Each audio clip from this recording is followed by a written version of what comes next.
Hey friends, I'm so glad that you are here. Today's class session, we are hitting the pause button. I'm going to be sharing with you practical steps to implement your first unique gift. So stay tuned.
Hey friends, I'm so glad that you are here.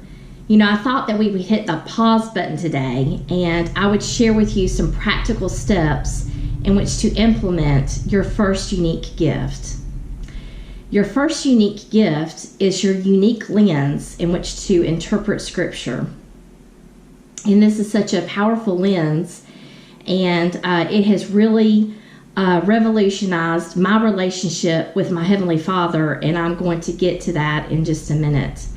I'm going to share with you some practical steps in how to do this in your life. When I'm reading Scripture, after my deliverance in 2019, the Scripture popped out at me.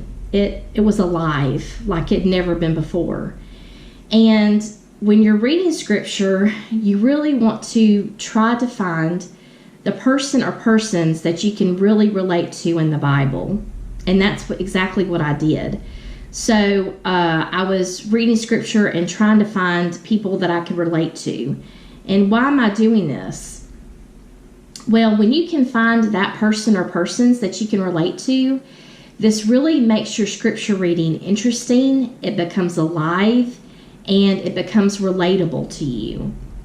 And these changes in your Scripture reading really make Scripture reading addicting, and it's exciting.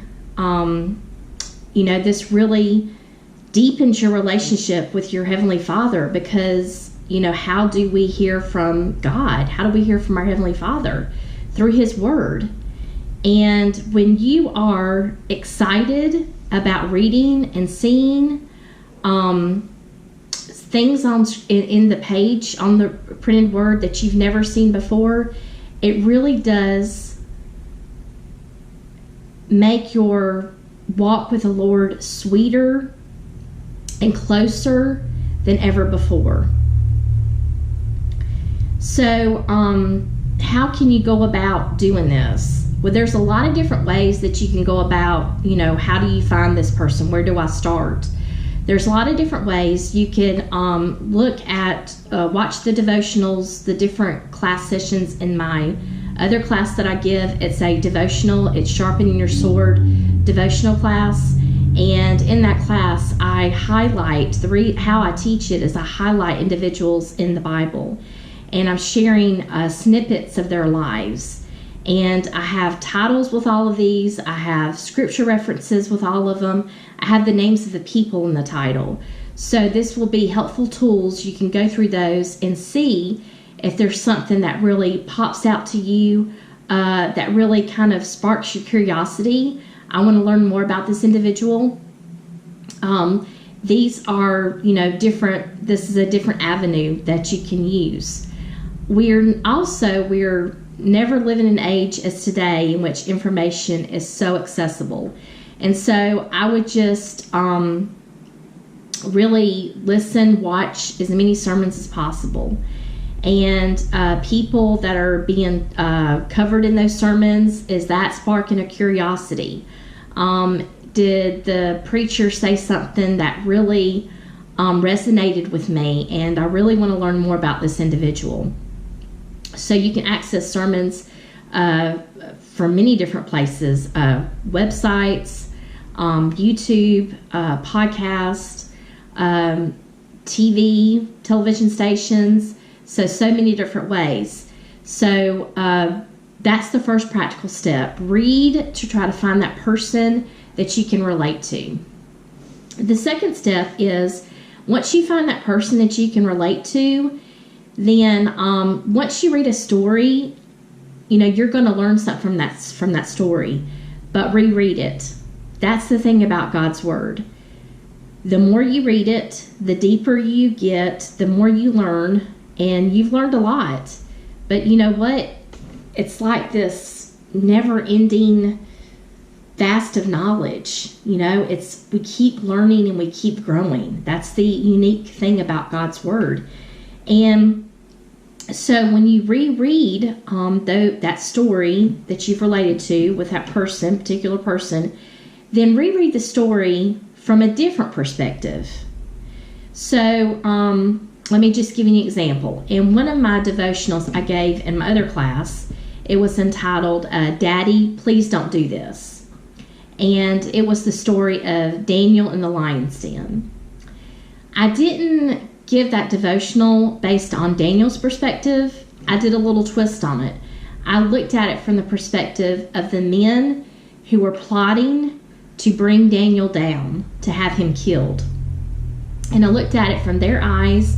I looked at it from their innocent wives and their innocent children's lives. So when you found that person that you really relate to, then you can reread it from a different perspective. If there are other people mentioned in that story, then read it from their perspective. How did those actions resonate on their side of it? And then the third way is you've read to relate. You found your person. Now you're rereading from a different perspective to gain deeper meaning. And then the third one is reread in reference to the backdrop. So you found this person that you relate to. You're rereading it. You love it. It's something that you can really relate to. And you're rereading it from a different perspective. You got even more out of it. And then you're rereading it in relation to the backdrop. So what do I mean by that? Well, look at the book that the story comes from. Look at the author of the book. Look at, if you can, find the stage of life that the author was in during that time. If you want to get a historical context, commentaries are a great way to go. My preference is the Matthew Henry commentary. You can also purchase a Bible. My Bible, at the beginning, it has kind of a synopsis of the book. It actually has the timeline that it was written in, and a lot of helpful backdrop type of ideas. So this will give you even more meaning into the story that you are just loving, that you're craving, that you just can't get enough of. And then when you do that, then you're going to come across probably other people that you related to, because you're hearing more sermons, you are reading more, and you hear about another person in the Bible and a situation they're in, and you may not can relate to everything in that person. That person is not as relatable as the first person that you found, but the part that you heard about their life is very relatable. You can really relate to it. And so you can use those three steps into that new character that you found, that new person. And the reason this is so powerful is because before, and why this gift is unique for trauma victims, is when my trauma happened from 2012 to 2019, before 2012, my scripture reading, I had a very difficult time with scripture reading. I had a very hard time in making it routine, getting into it, finding it to be interesting. It was something that was just on my to-do list to get it crossed off. I just felt like I couldn't really get any, deep meaning from it. And now, since my life is different, trauma has changed all of our lives, has changed the trajectory of our lives, right? That's the definition of trauma. There is beauty in this, and this is the beauty. And, it makes my scripture reading a lot more alive. It makes it relatable, meaningful, and it's just so exciting. It's so exciting. And really, let me encourage you to really start using these steps in your life today, and you're really going to see some real huge changes in your life. It's just, it's awesome. It's awesome. I cannot wait to see you the next class session as we will be continuing. You are special, and as I will be talking to you about your next unique gift, and you're not going to want to miss this. Until next time.